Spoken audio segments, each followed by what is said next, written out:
हाँ स्टूडेंट्स, देखो class 10th maths में जिसका pair of linear equation in two variables हम लोग पढ़ा रहे हैं, सेकेंड चैप्टर। इसकी एक्सरसाइज हम लोग ने स्टार्ट किया था। एक्सरसाइज 3.1 में फर्स्ट क्वेश्चन हम लोगों ने डन कर लिया था। अब हम लोगों को आज सॉल्व करना है सेकेंड क्वेश्चन। सेकेंड क्वेश्चन को डिस्कस करेंगे और आपका सेकेंड क्वेश्चन है question number 2। The coach of A cricket team buys 3 bats and 6 balls for rupees 3,900. Later she buys another bat and 3 more balls of the same kind for rupees 1,300. Represent the situation algebraically and graphically. इसमें एक cricket coach है जो 3 bats and 6 ball खरीदता है 3,900 rupees में, और फिर दोबारा 1 बैट और 3 बॉल्स खरीदता है 1,300 रुपीज में। तो इस पूरे सिचुएशन को हमें अलजेब्रिकली और ग्राफिकली रिप्रेजेंट करना है। तो देखो बेटा कैसे होगा ये क्वेश्चन। दोनों के पर पीस की कॉस्ट को अलग अलग कंसीडर कर लेंगे। इसमें मान लेते हैं let's cost of 1 bat be rupee x and 1 ball be rupee y. हमने सपोज कर लिया कि एक बैट की कीमत x रुपए है और एक बॉल की कीमत y रुपीज है। देयरफॉर हमें 3 बैट और 6 बॉल्स की कीमत चाहिए। अगर एक बैट की कीमत x है तो 3 बॉल्स की कीमत कितनी हो 3 बैट की कीमत कितनी हो जाएगी 3x प्लस 1 बॉल की कीमत यदि y है तो 6 बॉल की कीमत कितनी हो जाएगी 6y। और इस तरह से दोनों की प्राइस मिल करके 3,900 रुपीज होता है। ये एक इक्वेशन यहाँ बन जाएगा। अगर इसको 3 से हम डिवाइड कर दें तो ये बन जाएगा x plus 2y equal to 1300। ये इक्वेशन ये बन गया आपका। दूसरे इक्वेशन के लिए इसमें बताया गया है 1 बैट एंड 3 मोर बॉल्स की जो प्राइस है वो है 1,300 एंड 1 बैट की कीमत कितनी है x, तो ये हो जाएगा x प्लस 1 बॉल की कीमत y रुपीज है तो 3 बॉल की कीमत कितनी हो गई 3y इक्वल टू इन दोनों की भी कीमत मिल कितना है 1,300 है। ये इक्वेशन सेकंड। तो इस तरह से अलजेब्रिकली रिप्रेजेंटेशन ये हो गया। अब इसका हमें ग्राफिकली रिप्रेजेंटेशन के लिए इन दोनों इक्वेशन का हमें एक दो पॉइंट फाइंड करना होगा। इन दोनों इक्वेशन पे दो पॉइंट फाइंड करना है, जबकि दोनों इक्वेशन स्ट्रेट लाइन की इक्वेशन है। तो हम लिख लेंगे फ्रॉम 1। यहां से यदि मान लो कि इसमें जैसे कल भी मैंने बताया था कि x या y के कोई भी 2 वैल्यू अपने मन से हम इसमें ट्रांसफर कर सकते हैं। तो जैसे मान लो कि अगर आपने x को 0 किया है, x को 0 किया तो ये तब 0 हो जाएगी 2y equal to 1,300। Then y equal to कितना मिल जाएगा 650। ये y इक्वल टू 650 यदि x को मैं 0 कर देता हूं तो, और यदि y को 0 कर दिया जाए तो ये पूरा का पूरा 2y 0 हो जाएगा। x इक्वल टू 1,300 ये हो जाएगा 1,300। अब वैसे ही सेकेंड इक्वेशन में देखेंगे फ्रॉम 2। यहां पे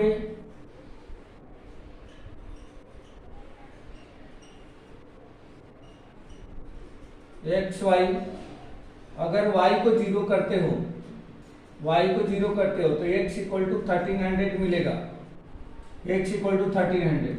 लेकिन यहाँ पे x के 0 करने से y की वैल्यू कंप्लीट नहीं मिलेगी, डेसिमल में आ जाएगी। तो इसको कंप्लीट नहीं मिलेगी तो यहाँ पे हम कुछ और लिख देते हैं। जैसे मान लीजिए कि अगर y की वैल्यू को मैं 300 कर देता हूँ, y की वैल्यू 300, तो देखो बेटा 3 3 जा 9 हो गया, 900 जाके इसमें से माइनस होगा तो ये हो जाएगा 400। तो ये कुछ इस तरह से हमने पॉइंट से निकाल लिए। आप कुछ भी रख सकते हो अपने मन से, कोई जरूरी नहीं कि जो मैं बता रहा हूँ वही रखना है। आप x या y की कोई भी दो वैल्यू अपने मन से रखो। अगर x की रखते हो तो y कैलकुलेट करो, यदि y की रखते हो तो x को इक्वेट कर लो, ठीक है। और इस तरीके से दो पॉइंट्स बना लो। अब इनका हमें ग्राफ प्लॉट करना है। तो ग्राफ प्लॉट तो कल भी हम लोगों ने करा था। इसको ग्राफ प्लॉट करने के लिए हम क्या करेंगे, सबसे पहले x एक्सिस y एक्सिस ले लेंगे। ये x एक्सिस y एक्सिस सारे जो डेटा है वो क्या है, पॉजिटिव है, तो पॉजिटिव डायरेक्शन में ज्यादा ले लेते हैं क्योंकि ये पॉजिटिव ही सब आने वाला है, ये पॉजिटिव हो जाएगा। अब यहाँ पे ये ओरिजिन हो गया x और ये y। यहाँ पे स्केल लेंगे, स्केल 100 यूनिट का 1 सेंटीमीटर लेते हैं, तो यहाँ पे लिख देंगे scale 100 unit equal to 1 centimetre. ये हमने स्केल मान लिया। अब यहाँ पे देखो 1300 तक है तो 1300 तक ले लेते हैं, ये हो जाएगा 100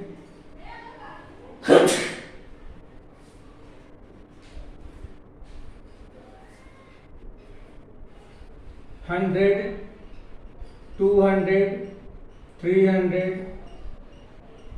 400 500 600 700 800 900 1000 1100 1200 1300। वैसे ही y पे भी 100 200 300 400 500 600 700 800 900 1000 1100 1200 1300, क्योंकि 1300 इसमें मैक्सिमम है। अब यहाँ से हमें ग्राफ प्लॉट करना शुरू करना है। तो जैसे पहला है 0 एंड 650, तो x पे 0 और y पे 650, तो y पे 650 ये आ जाएगा, y पे 650 ये आ जाएगा। तीसरा क्वाड्रेंट लिखेंगे 0,650, ये आ गया इसका। दूसरा है x पे 1300 y पे 0, तो x पे 1300 है और y पे 0 यही आ जाएगा, तो 1300,0। और इन दोनों को मिलाते हुए स्केल की हेल्प से इस तरह से हम लाइन ड्रॉ कर देंगे। ऐसे लाइन ड्रॉ कर दिया। इस लाइन के ऊपर पहली वाली इक्वेशन लिखेंगे x + 2y = 1300, x + 2y = 1300, ये हो जाएगा फर्स्ट। सेकेंड में हमें 1300 एंड 0, तो 1300 एंड 0 ये तो ऑलरेडी यही दिख रहा है कि 1300 एंड 0 वही पॉइंट है जो यहाँ पे भी हम लोगों ने लिखा है। और दूसरा है 400 300, x पे 400, x पे 400 है, y पे 300 है, तो इसको इधर सीध में लाएंगे और यहाँ मिल गया आपका 400, 300, और इसको और ये 1300 को मिलाते हुए इस तरह से लाइन ड्रॉ कर देंगे। ये लाइन ड्रॉ कर दिया।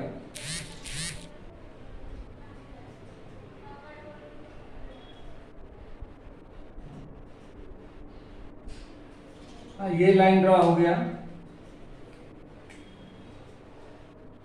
इस इक्वेशन को मैं ऊपर लिख देता हूं, x + 2y = 1300, और इस लाइन का भी इक्वेशन है, तो इस लाइन के इक्वेशन को नीचे लिख दिया जाए 3x + 3y, x + 3y = 1300।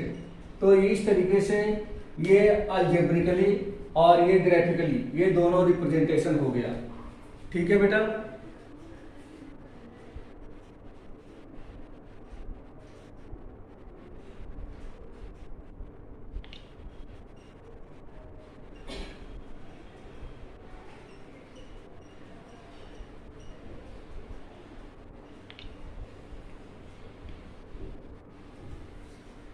आया समझ में?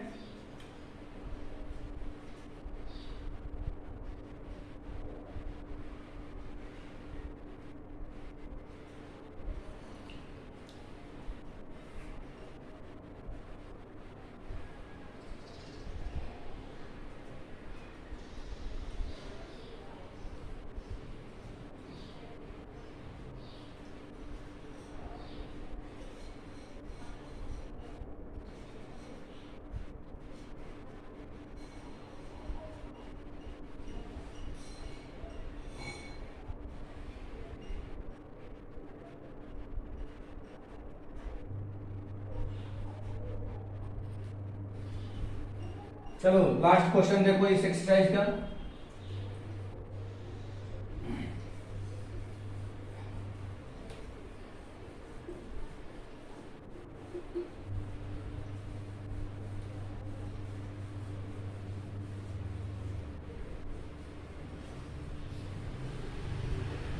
इस एक्सरसाइज का लास्ट क्वेश्चन है आपका,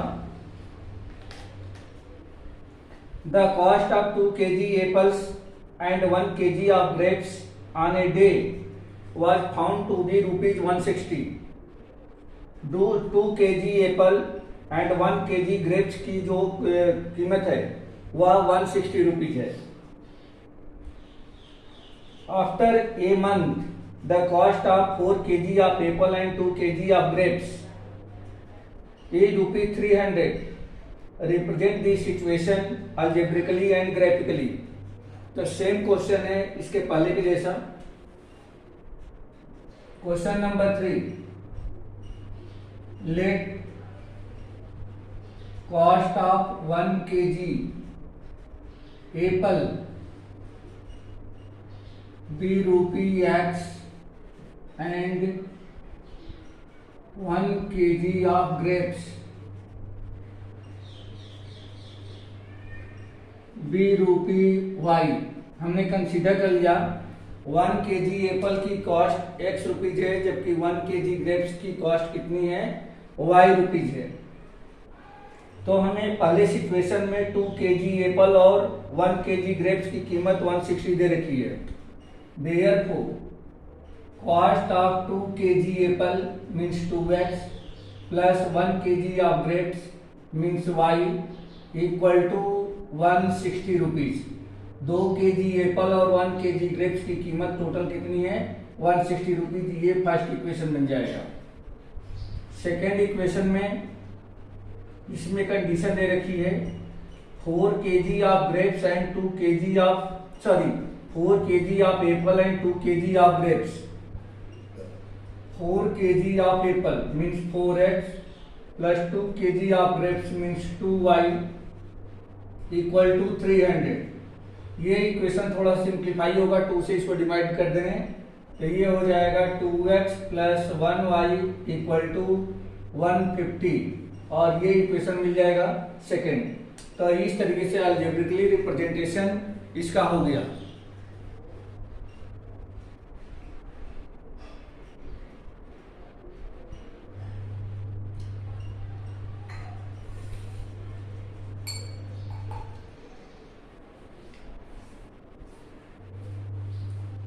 हो गया बेटा, ये समझ में आ गया। तब अब हमें इनका ग्राफिकली रिप्रेजेंटेशन देखना है।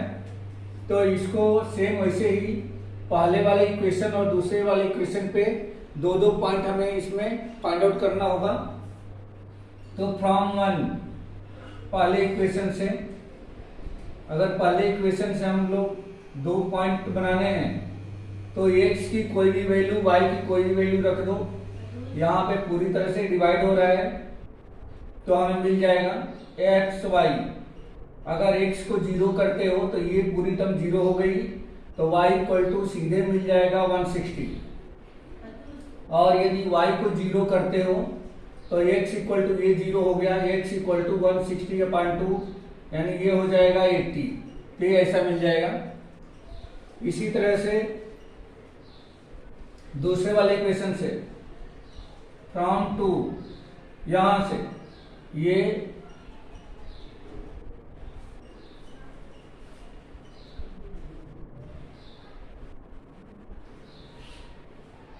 एक्स वाई, यदि x को 0 करते हो x इक्वल टू, तो y इक्वल टू 150 मिल जाएगा, और y को यदि 0 करते हो, x को 0 किया है, y को 0 करते हो तो x इक्वल टू 150/2 यानी कि ये 75 मिल जाएगा।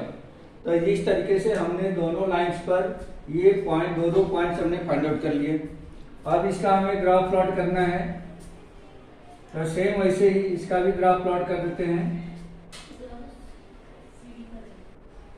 x, o and y scale ले लेते हैं, 10 यूनिट का scale, 10 unit equal to 1 centimetre, 10 unit equal to 1 centimetre. अब यहां पे इसको मार्क कर लेंगे।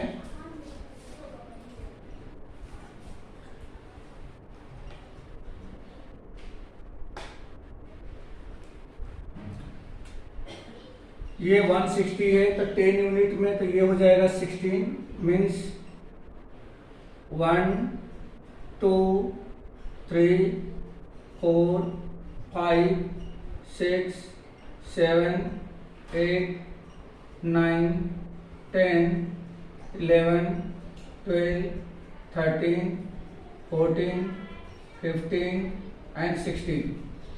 यहाँ भी सेम 1 2 3 4 5 6 7 8 9 10 11 12 13 14 15 एंड 16। देखो बेटा, सबसे पहले अगर 0 160 है तो 160 में कुल कितना सेंटीमीटर हो गया?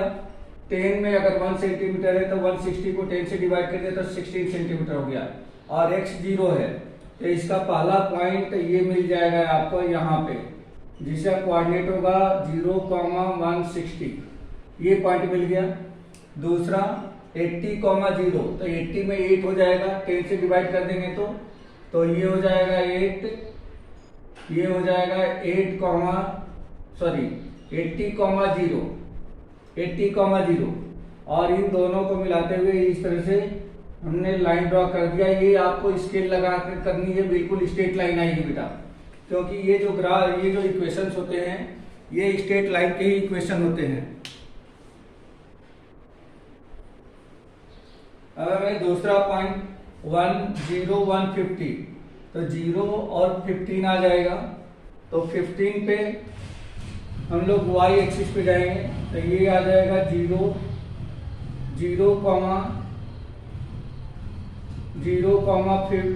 150, और दूसरा दे रखा है 75.0 तो 7.5.0, तो 7.5.0 ये मिल जाएगा हमें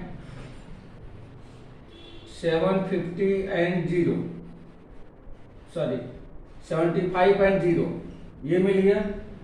और इन दोनों को मिलाते हुए लाइन ड्रॉ कर लेंगे।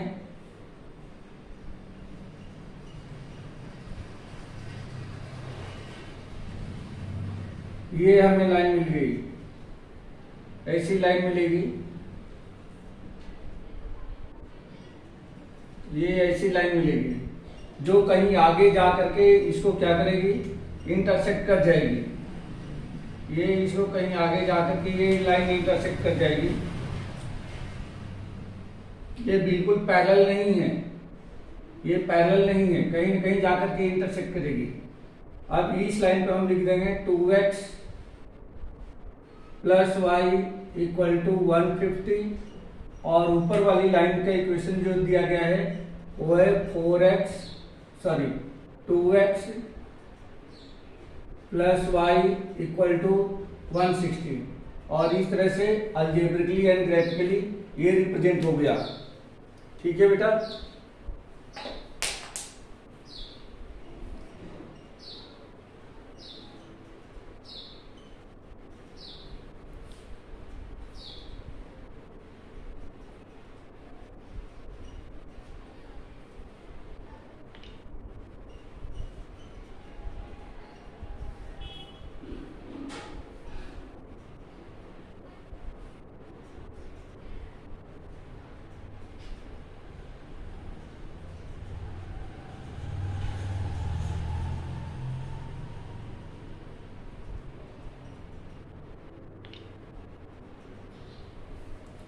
तो ये एक्सरसाइज आपकी कंप्लीट हो गई। एक्सरसाइज 3.1 कंप्लीट हो गई आपकी। अब हम लोग 3.2 स्टार्ट करने जा रहे हैं। एक्सरसाइज 3.2 में अगेन कुछ बेसिक आ गए हैं, उस बेसिक को पहले हम लोग डिस्कस करेंगे और उसके बाद ये एक्सरसाइज 3.1 है। उसके बाद उस एक्सरसाइज के क्वेश्चन को डिस्कस किया जाएगा। तो इसका बेसिक देख लेते हैं आज हम लोग।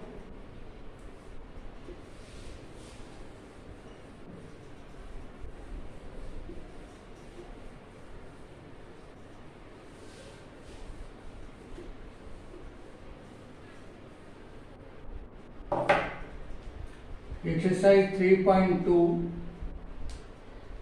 का ये बेसिक है। बेसिक हम लोग डिस्कस करने जा रहे हैं।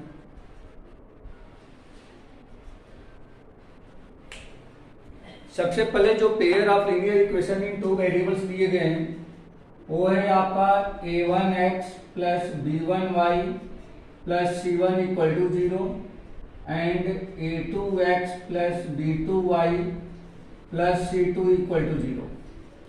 तो इसमें हमें सॉल्यूशन फाइंड करना रहता है। तो इसके सॉल्यूशन कुल कितने हो सकते हैं और उनके नेचर्स क्या होते हैं, इसको फाइंड आउट करने के लिए हमारे पास तीन मेथड है।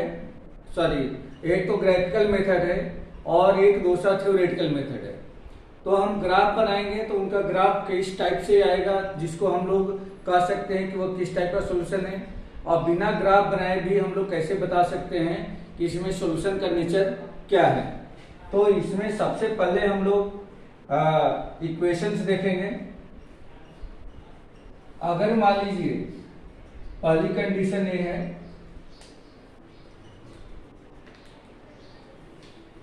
अगर इसमें दोनों इक्वेशन में से x का कोफिशिएंट, y का कोफिशिएंट और कांस्टेंट का रेशियो मीन्स फर्स्ट में a1 अपान में a2 not equal to b1 upon b2, अगर ऐसा होता है, देखो पहले इक्वेशन में x कोफिशिएंट का रेशियो, दूसरे इक्वेशन में x कोफिशिएंट का रेशियो, अगर ये दोनों इक्वल नहीं होते हैं तो हम कहेंगे कि यह यूनिक सॉल्यूशन है।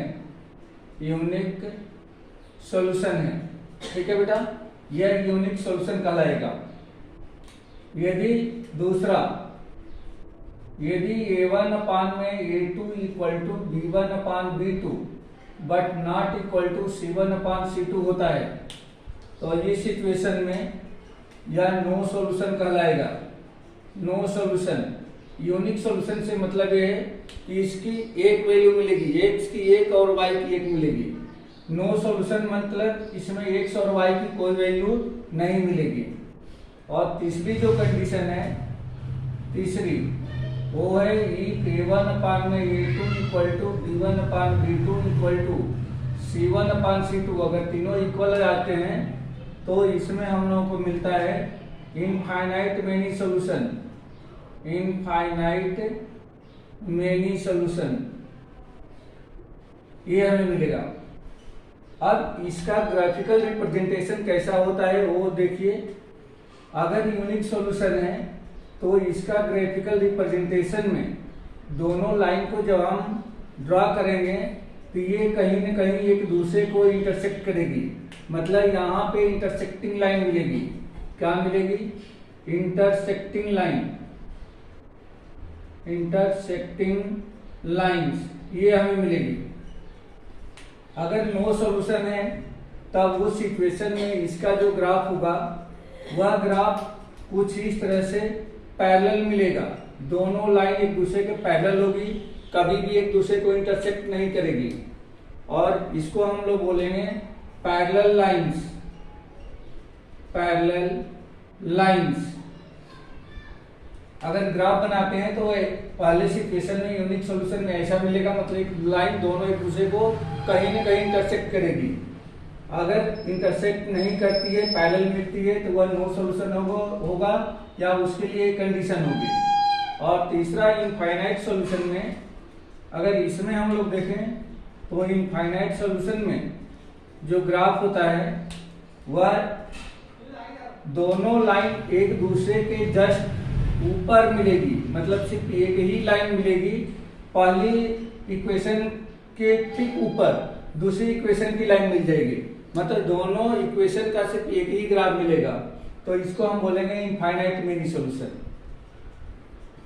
इस तरह से इनका एक और नाम है, अगर इंटरसेक्टिंग लाइन है तो इसको हम लोग कंसिस्टेंट भी कहेंगे कि यह दोनों इक्वेशन कंसिस्टेंट है। अगर पैरेलल लाइंस हैं तब इसको हम लोग कहते हैं इनकंसिस्टेंट है। और यदि दोनों लाइन इनफाइनाइट मिनी सॉल्यूशन रखते हो तो इसको फिर हम लोग बोलते हैं कंसिस्टेंट का मतलब ये होता है कि जिसमें एक्स और वाई की वैल्यू हमें मिलती हो। इनकंसिस्टेंट का मतलब ये होता है कि जिसमें से एक्स वाई की वैल्यू हम नहीं फाइंड आउट कर सकते। तो एक्स वाई की वैल्यू यहाँ और यहाँ दोनों में मिलती है, लेकिन हम सिर्फ फाइंड कर सकते हैं यूनिक सॉल्यूशन वाले में ही। तो देखो बेटा, यहाँ आप लोगों ने ये देख लिया कि यूनिक सॉल्यूशन, नो सॉल्यूशन और इनफाइनाइट मिनी सॉल्यूशन, ये सिर्फ अगर थ्योरेटिकल हम ऐसे चेक करें तो ये कंडीशन बता सकते हैं, या इसी का ग्राफ बनाएं तो ग्राफ बना करके भी हम लोग ये और ये या ये बता सकते हैं। ठीक है बेटा। अब इसके बाद से इसको जो ये छूट गया यहाँ पे, इसे हम लोग क्या बोलते हैं, कोइंसिडेंट लाइंस। इसको क्या कहते हैं, कोइंसिडेंट लाइंस। तो इस तरह से कुछ मैंने आपको यहाँ बेसिक बताया कि यूनिक सॉल्यूशन कब होगा, नो सॉल्यूशन कब होगा और इनफाइनाइट सॉल्यूशन कब होगा। ये थियरी से सिर्फ होगा, ये ग्राफ बना करके इस टाइप के ग्राफ आएंगे तो हम बता सकते हैं। इनका इंटरसेक्टिंग, पैरेलल और कोइंसिडेंट लाइंस नाम है, और अगर इंटरसेक्टिंग है तो कंसिस्टेंट, पैरेलल है तो इनकंसिस्टेंट, एंड कोइंसिडेंट लाइंस है तो भी कंसिस्टेंट होगा। ठीक है बेटा।